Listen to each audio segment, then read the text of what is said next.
Good evening, everybody. Happy Monday, and welcome back to Gordon Rink. My name is Ryan Murphy. Our third game in 4 days here on Hockey Night in Concord as the St. Paul School Big Red take on the Brewster Academy Bobcats. Well, these two teams have already met once before. It was just 2 weeks ago up in Wolfboro, New Hampshire. St. Paul's came away with a 3-2 win, but they trailed 1-0 heading into the third.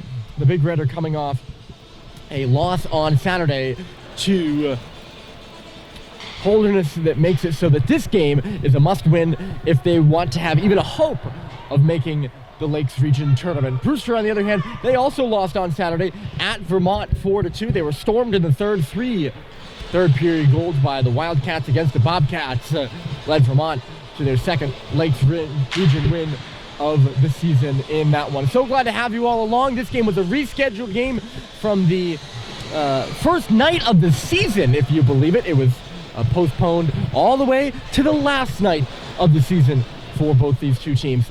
It is St. Paul's final regular season game. They will play a postseason game in the Lakes Region Tournament. It's just a matter of seeding and whether they get into the top tier of the tournament. Brewster already eliminated from that top tier, but they also will have a couple games at the end as we're underway here in Concord. Brewster will skate from right to left. They're wearing white.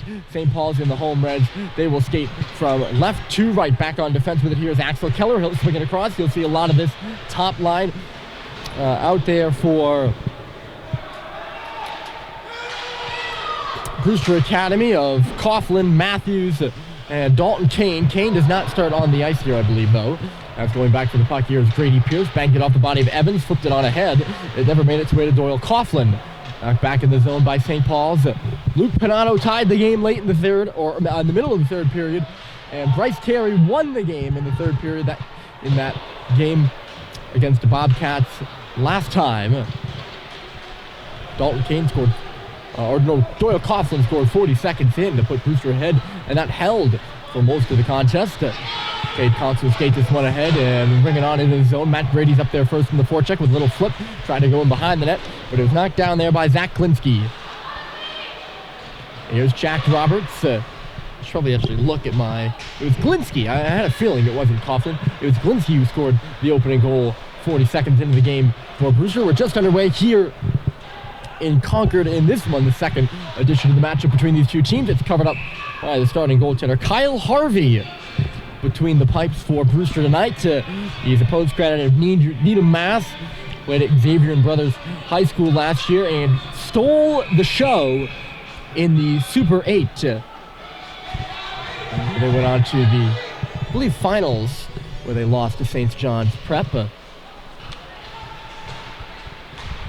I'll get you his numbers here in a minute. St. Paul's wins the offensive zone faceoff. It was Patrick Green in between the pipes for the last two teams. Last game these two teams played. So the first start for Harvey against the Big Red. Offside at the line here is Brewster. As coming ahead was Connor Humphrey.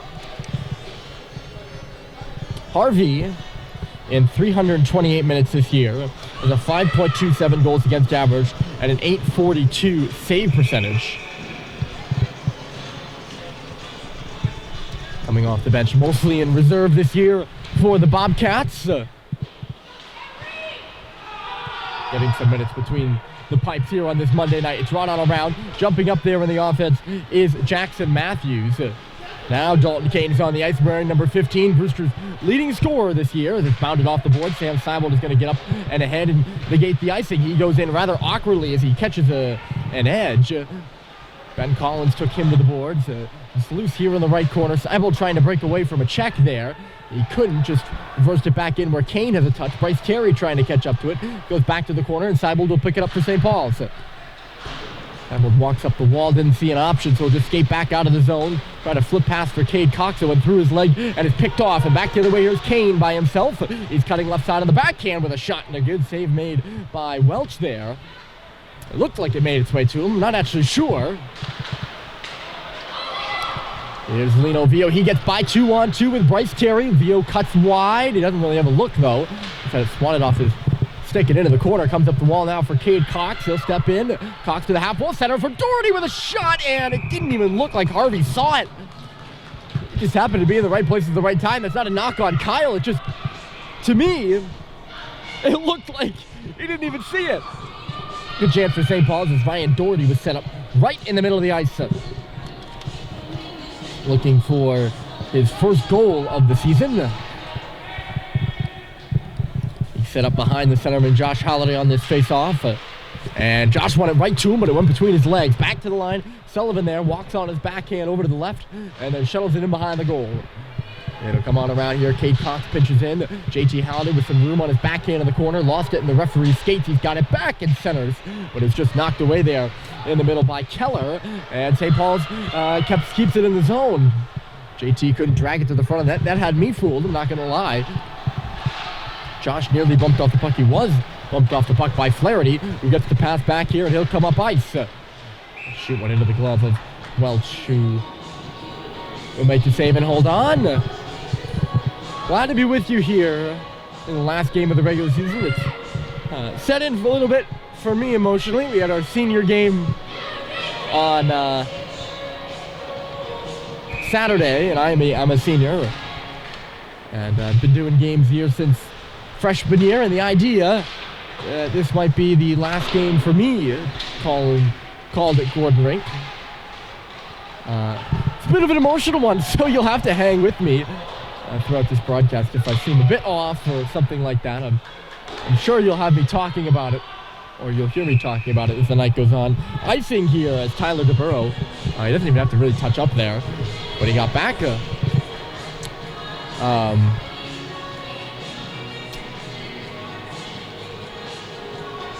But you'll see that a little bit with me as the night goes on. St. Paul's will be home, I believe. I said on Saturday that St. Paul's could win this game and be in. And I was right, but not entirely. Been wrong many times in my career before, and that just happens to be one of the ways. I've been crunching numbers. I just think I keep getting everything right with this whole playoff Lakes Region tournament calculations. I seemingly never am. Here's Kane coming around the goal, looking a little dangerous. Centered it. Couldn't connect with Matthews there to deflect out of the zone. St. Paul's will make changes. Can DeBurrow catch him? He swings around and will come up ice on the left wing side. DeBurrow shoots it into the corner. It'll go all the way around the boards and chase back out of the zone. DeBurrow back on the puck again. Flaherty left side, flipped out to center and deflected ahead by Coughlin there.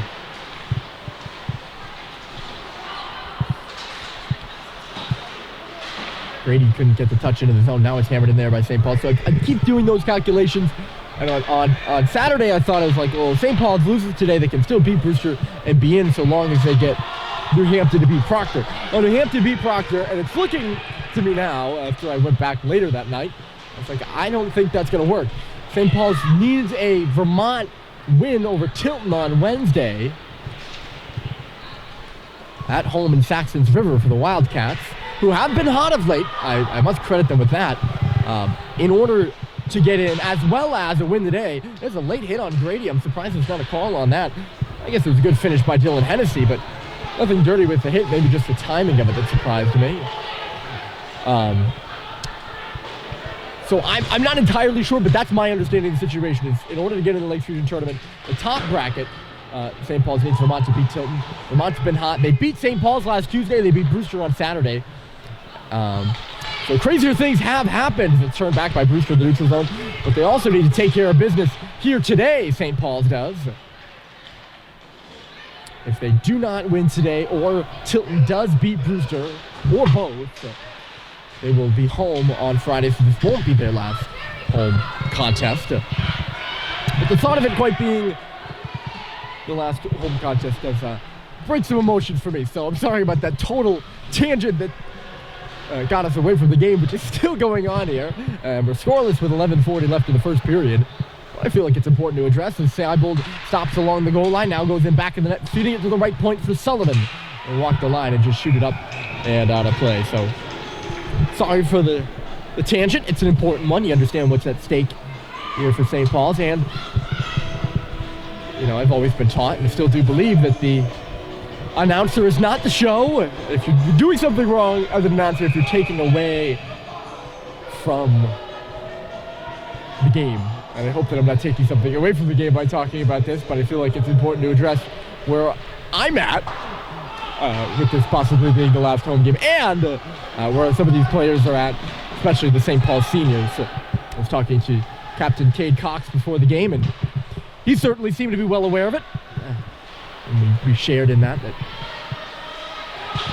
that's maybe it. Turned over. JT shooting. Save made by Harvey. Rebounds there. Josh with a shot and a save again by Harvey. Two big stops by the Brewster goaltender. Back the other way come the Bobcats. Dalton Kane left side, ever dangerous. He cuts along the goal line and centered it, but is swatted out of there by Cade. Picked up by JT down in the right corner, and he'll fire one out to center, one off the leg of Matthews. Here comes Coughlin with a bit of space. Coughlin shooting, and it goes off a stick and out of play. Early in this one, the shot's even at 4-4.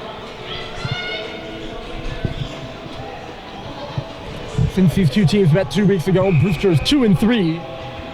Wins over Pingree and Tilton. Losses to Roxbury, Latin, New Hampton, and Vermont Academy on Saturday.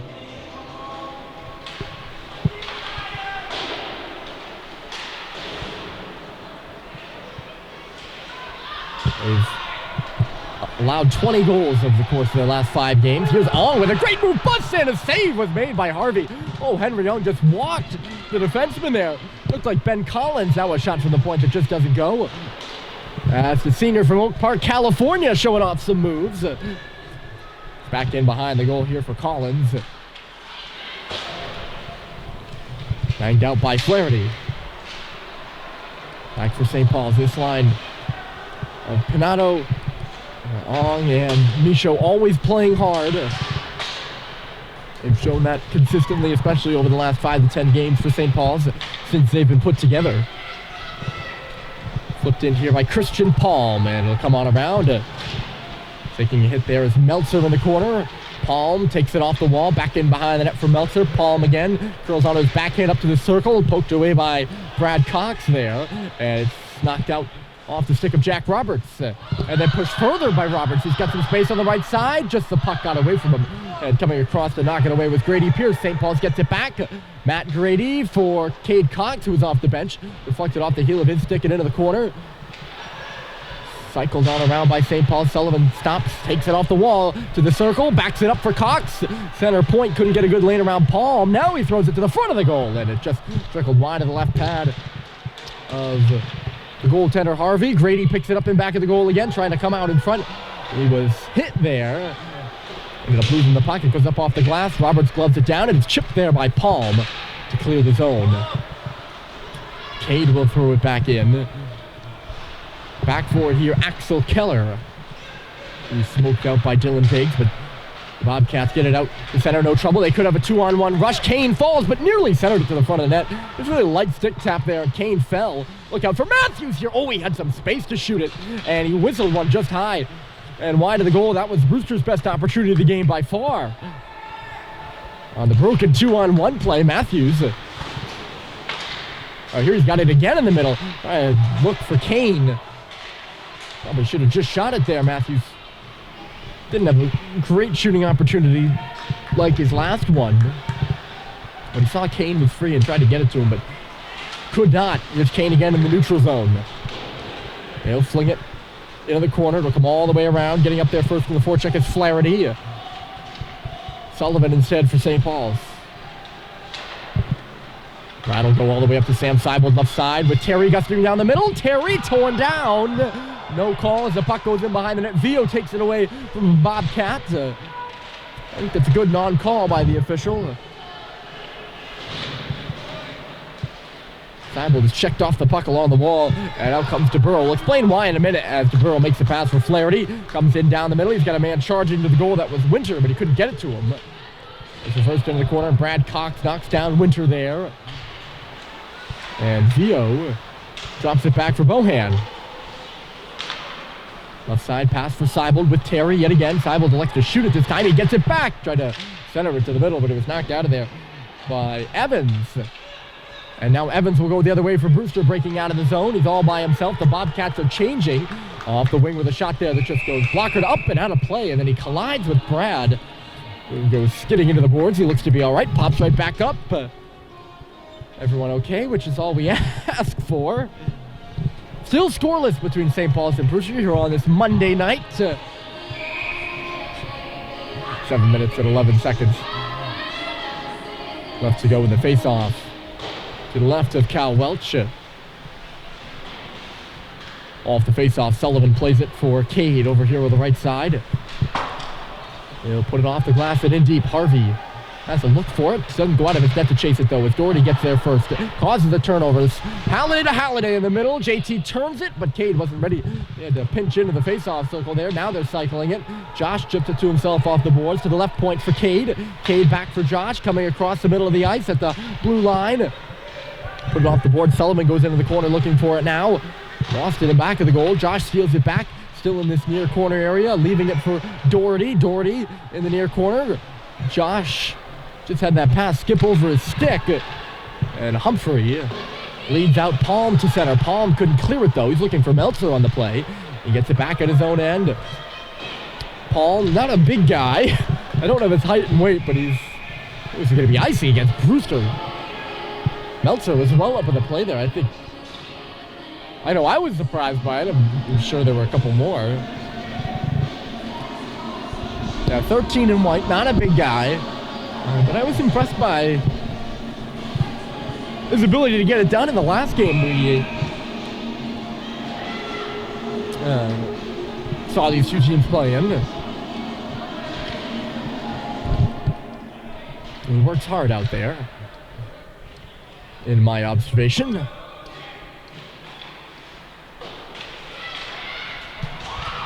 Off the face-off, this one to the front of the goal. And now Brewster will get their change. We'll go to stoppage with 6 minutes and 9 seconds on the clock.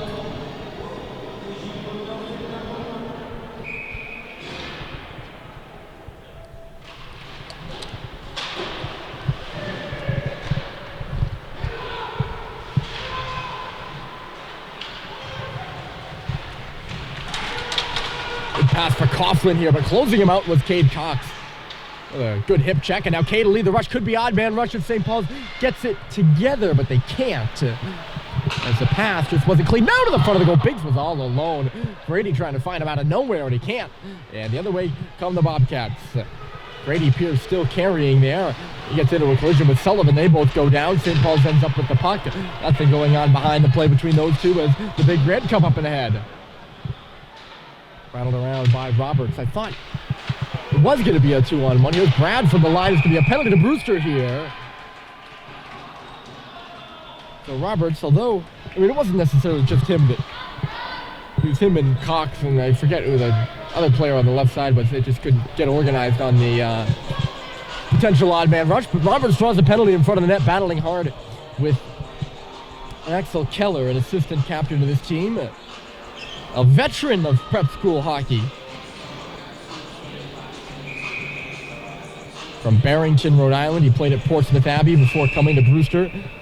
He's in his, I believe, 5th season of prep hockey. Here with the Bobcats. Him and Grady Pierce, captain. This one bounced just wide of the goal.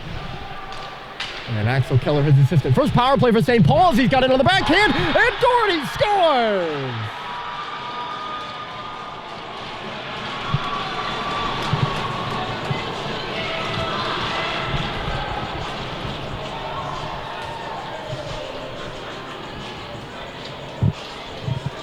Ryan Doherty gets loose in the middle of the ice and tucks the backhand in behind Kyle Harvey. From the center slot, St. Paul's takes the lead 1-0.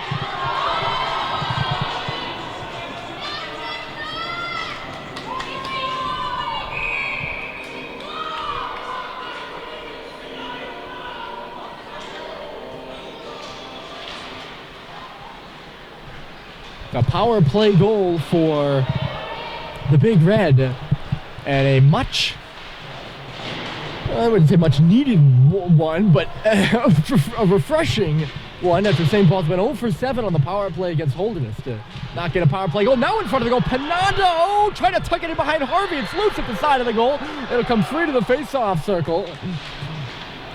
Panado for Michaud along the wall. Michaud turns, trying to get to the middle, centered for Ong. It just skipped by Michaud there, or skipped by Panado there. after Brewster deflected away. Now Christian Palm will get it in the zone for the Bobcats, who trail 1-0 now. On the goal by Ryan Doherty just a couple moments ago. 1-0 St. Paul's. Here comes Henry Young, who walked a man in the first moments of the game. First 5 minutes or so. Shot goes all the way back around for Brad Cox. Heath Bernardo giving a shove. Here comes Coughlin. He has to hold up a minute. He'll just toss it in off the dasher, and actually straight out of play. I don't know if he was headed off for a change, actually. I thought he just came on the ice. He looked like he wanted to get off on a change. He's going to stay out there no matter what now because of the puck out of play.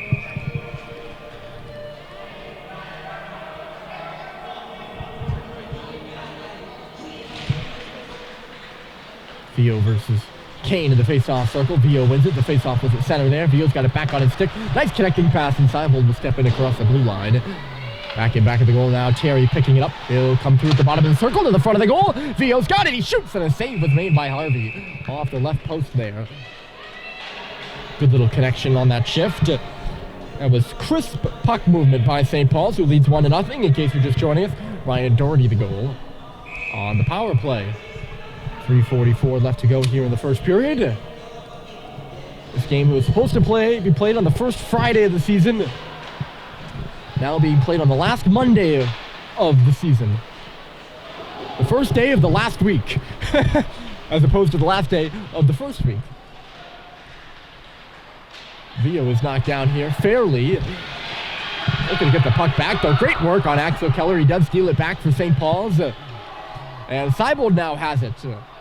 Great stick check by Vio. Here's Seibold now. Gets some space at the top of the circle. Threw it into some legs. Gets it back in centers for Vio. His shot was blocked. Bounced up to the line. Brewster can't clear. Terry at the circle. Shooting. Saved by Harvey with the glove. It's all St. Paul's here in the first so far. Out shooting Brewster now 12-4. They were tied 4-4 in the shots column at the beginning in the first period. I think I mentioned that. They've had the last 8 shots. A warm day here in Concord, New Hampshire. Temperatures up in the higher 50s. You can feel the spring air, the spring temperatures coming on us. Not there yet, but we're getting close. Oh, a shot wide of the goal by Biggs. And anyone up here is a hockey fan and walks out of their house in late February, early March and feels the kind of moist breeze and a 45, 55 degree day. They know what that means. It means playoff hockey. And we'll have playoff hockey, not this week, but next week with the New England quarterfinals being played not this coming Wednesday, but the following Wednesday. Oddly off the stanchion there. Brewster couldn't get a hold of it. Now St. Paul's with speed. Robert Foster, as he hit the red line, is turned back quickly here by Matthews. Right side, the defenseman DeBurrow moves it up to the line, and he'll just shuttle it in behind the net. Goes chase forward himself, but Cade Cox is there first. Cade for Dylan Biggs. And Biggs will hit the red line and shoot it in, so very excited about that. I grew up in prep hockey. Oh, good chip by Kane, but he just couldn't get it back. Just couldn't get it by Cox. It was the right idea by Dalton. So excited for the playoff hockey. Well, the Lakes Region Tournament this weekend. KUA and Holderness have clinched. I think New Hampton has clinched too, if my math is right. Tilton must win on Wednesday. And St. Paul's must win today and then have Tilton lose on Wednesday if they hope to get it in.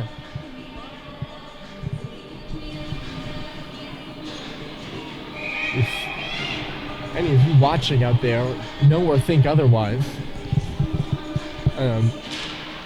feel free to call my bluff. I think I've calculated and recalculated the Lakes Region standing so much over the last 3 days because it's been relevant to all the games we've played. We played 3 games in 4 days. Hold on a moment. Here comes JT with Josh. JT to Josh. He's on the backhand and just couldn't steer a good shot to the front of the goal. I think he got a piece of it. Now he's got into circle. Now with space, and he wired it wide. Got all of that one as opposed to the last one. Passing the line here, misses JT. It bounces off the glass. Brewster will shoot it out of the zone with 1:20 left to go in the period. 1-0 Big Red. They lead over the Bobcats. But yeah, if any of you, think I'm wrong, feel free to call me out on that. I was wrong on Saturday, the last broadcast we had, so stranger things have happened. Sent way out to center, picked up by JT. He's got a step. He's in alone. JT to the backhand and a shot save rebound. They drive the net. Harvey holds on. That puck was loose on his pad, and someone in a Big Red jersey is getting buried in there for making a fair contest at the net. That's Doherty. Great job by Kyle Harvey to hold his line. And yeah, rightfully going on to the box here is Grady Pierce. Mike Doyle's not going to be happy about it, but it's a penalty for sure. I mean, Doherty was buried in front of the net, and that puck is loose on Harvey's pads from here. From looking from here, that's loose on his pads, and Doherty has every license to go in there for that puck if it's loose. The captain, Pierce, will take a seat for his roughing on Doherty in front of the net. Nice little move there by JT. Couldn't tuck it in because of the good goaltending by Harvey, who held that far post. St. Paul's to the power play. They're 1 for 1 and lead the game 1-0. Ryan Doherty, the only goal, 45 seconds left to go. Already a big moment here early in this one with Brewster trailing and down a man late in the period. Some space here for Coughlin. He just couldn't center. Kane was striding on down the middle. 30 seconds left for Sullivan, who comes up and ahead, hits the red line. Seibold now left side. DeBurrow, little bump on him. It goes in behind the goal line. Seibold, a nice pass. Here's Sullivan with space. Top of the circle for Seibold on the outside.